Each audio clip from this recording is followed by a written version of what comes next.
Neuronus Painkill. Neuronus Painkill is one of the scariest characters in the Overlord anime. She tortures people to get information in the Great Tomb of Nazarick. She looks like she could be either gender, but thinks of herself as female. Her species is called a Brain Eater. She runs the Room of Truth in the frozen prison on the 5th floor. Her karma level is minus 425, which means she's extremely evil in the show. The creepy part is how she talks to victims. She speaks in a weirdly happy, playful way while hurting people. She tells victims that healing magic will be used over and over so they can get practice dealing with pain. Her creator had kidney stones in real life, so Neuronist has a special torture tool based on that which she actually uses on people. Akuma. Akuma from D. Greyman are made from pure sadness and tricks. They're actually souls of dead people who got tricked into becoming weapons. The Millennium Earl creates them by finding sad people who lost someone they loved and offering to bring that person back. Here's the terrible trick. When someone agrees, the Earl gives them a skeleton made of dark matter, evil supernatural stuff. The sad person calls their loved one's name, and the soul gets pulled back and trapped in the skeleton. Then the soul is forced to kill the person who brought them back and wear their dead body as a disguise.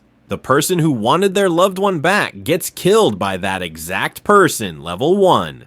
Akuma look like floating balls with gun barrels sticking out. They can shoot bullets and energy beams. As they kill more people, they evolve to level 2, 3, and 4. Each level makes them stronger, but more monster-like. Level 4, Akuma are the most terrifying. They look like demonic angels with bloated stomachs and wings. One level 4 destroyed a huge part of a lab, knocked out 4 generals, and survived attacks from the most powerful fighters. They're incredibly strong and dangerous. Awakened beings. Awakened beings from Claymore used to be claymores, warriors who hunted monsters called Yoma. When they pushed their powers past 80%, they lost their humanity and became monsters themselves. The organization lies to people, saying these are just voracious eaters instead of admitting they're former heroes. They keep their intelligence and memories, but their personalities flip completely. They become cruel monsters who see humans as food. While claymores barely eat, awakened beings are constantly starving and crave human guts.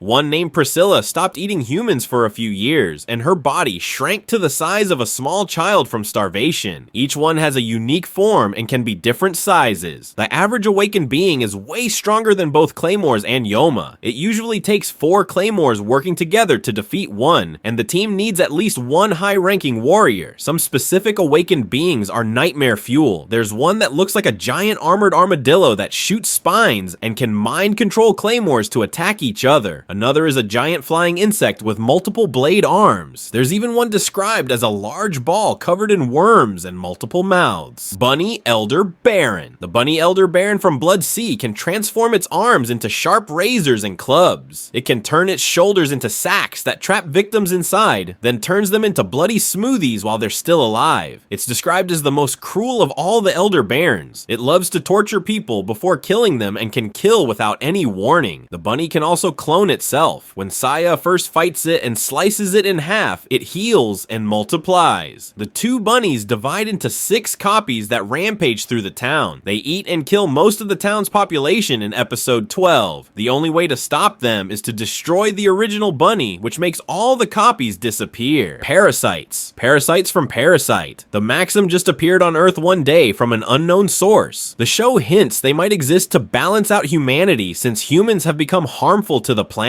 As babies, parasites look like small green worms with yellow eyes and drill-shaped heads. They come from eggs that look like floating green tennis balls. Their goal is to burrow into a human's ear or nose and take over their brain. If they reach the brain, they take complete control within minutes, killing who that person was. Once they take over, they develop an intense hunger to eat other humans. They can transform their heads into blade weapons or tentacles. Their flesh can harden like steel or stretch like rubber. When attacking, they split their heads open in a spiral pattern that shows blades and eyeballs. Parasites don't feel emotions like humans. They fake smiles because they learned that's what they should do. But inside, they're empty. Some get smart enough to blend into society by learning language in hours and holding jobs while deciding whether to eat people around them. Their weakness is they need the host body to survive. If separated, they shrivel up and die within minutes. They're also scared of fire and can be poisoned by alcohol and chemicals. Knockers. Knockers. Knockers from To Your Eternity mess with your mind and body. They were created to stop Fushi, the immortal main character, from preserving the world. They're named Knockers because they knock on the doors of paradise seeking its destruction.